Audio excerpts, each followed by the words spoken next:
Welcome to my third tutorial video on using Google Classroom. My name is Lisa Falcone, and in this video I will provide you with step-by-step instructions on adding attachments to your postings in Google Classroom.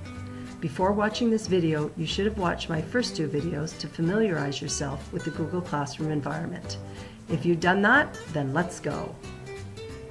With your Google Classroom open, we want to be in the stream to add a post. So let's go into our Science Classroom and click on the plus sign to add a new assignment.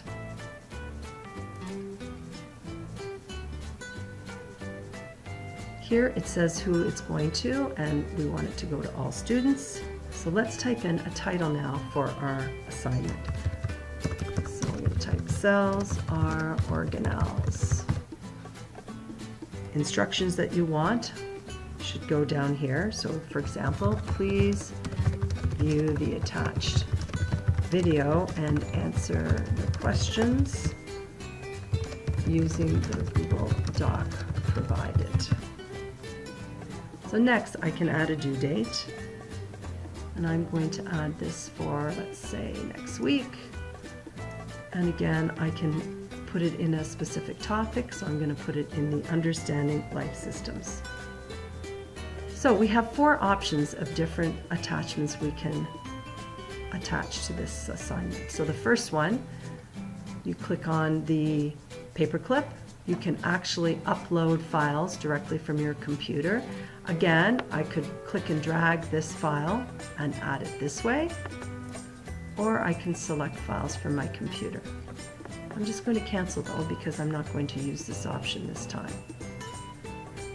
If I choose the buttons up here, I have the option of inserting files from my Google Drive. So this is recent files, which will appear here. I can go right to my drive, or it brings up the starred documents that I have. I'm going to click cancel this time. So this time I'm going to click on Google Drive. You'll see though that the menu options up here are the same as before. I want to go to my drive. There's a certain file that I want to add. I'm going to go into my grade 8 directory, file folder in my science, and here is the file I want to include. So I'm going to click on that, select add, and now you can see it's listed here. So another important option you want to include, if you click on the down arrow, you have three choices where you can allow students to just view the file. You can allow them to edit the file, which I wouldn't recommend unless you were doing a collaborative piece. And lastly, make a copy for each student. I'm going to select this. This means that each student will get their own file and they can edit it as they please for their responses. Now this assignment includes a video. So let's click on the Insert YouTube Video. I can search for a YouTube video here in this window, or I can put in the URL. So I'm going to head over to YouTube where I already have my account open. I'm going to go to my channel, and I have certain files that I use for my students. So if I click on Science, I'm going to look for the cells wrap that I want my students to watch. So I click on Share, and here it lists the link. So I click on Copy, and then I can go back over to my classroom and paste the link here. So as soon as it's pasted in, you see the video appears. If nothing appears here, then it's likely you don't have the correct URL. And I'm going to click on Add. So now I have a document and a video for my students to look at.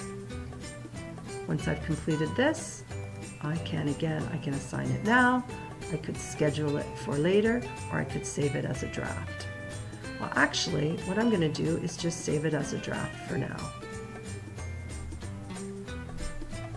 Okay, so it doesn't appear in the post for students to see, but I can see it here.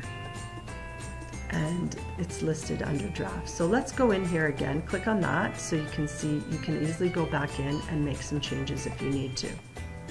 There's the link option that you can use if you want to include a link to a website, for example. So I have a site open here that's a good place for my students to go and look to get more information about organelles. I'm going to click in the window, copy the link, go back to my classroom, and paste the link here, and select Add Link. So here you can now see that this link is posted as well. So my students have 3 different things that they're going to be using as part of their assignment about cells or organelles. I'm going to select Assign, and see it brings up this window telling me that the students will see this immediately, and I will click on Assign.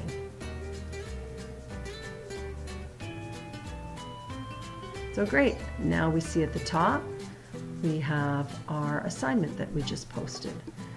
And if we scroll down, we can see all the different posts we have. Now, they were all posted under the topic Understanding Life Systems, so it's not really too confusing.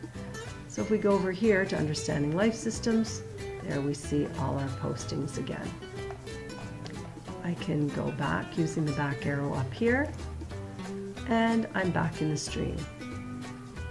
So that is how you attach information to your different posts, whether it be a document, a link, or a YouTube video. One more thing before we go. If you take a look at an assignment, over to the right, it indicates how many students have completed the assignment or have not completed it.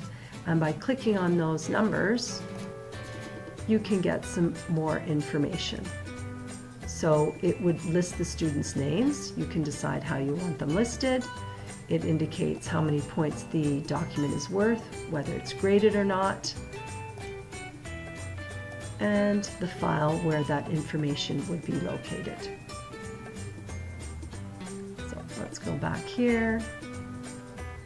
You can also click on Instructions, where it brings up the information about the assignment. I'm going to click the back arrow. That's going to take me back to my Google Classroom. Hopefully you've learned enough through these videos to feel comfortable creating your own Google Classroom. Best of luck, and thank you.